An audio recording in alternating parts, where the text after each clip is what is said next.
Welcome to the Banker Lamp. Please enjoy the video. You'll start by making sure your account is ready. Log into Discord on desktop or the mobile app and verify your email first. Once done, open User Settings and go directly to My Account. This is where multi-factor authentication lives.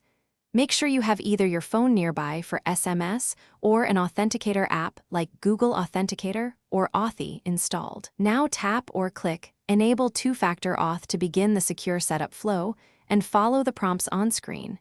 You're initiating the protection step. After selecting Enable Two-Factor Auth, you'll be asked for your Discord password. Enter it to confirm.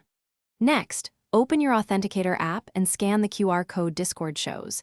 If scanning fails, type the manual key into the app. The app will generate a 6-digit code. Enter that back in Discord to verify.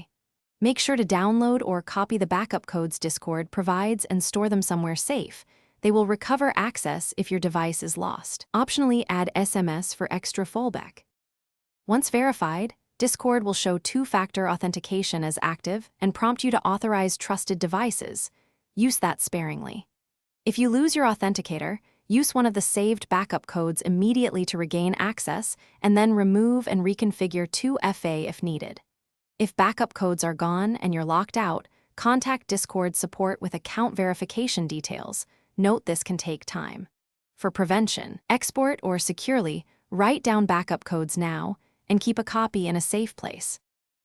Thanks for watching. If this was helpful, leave a like and consider subscribing. See you next time.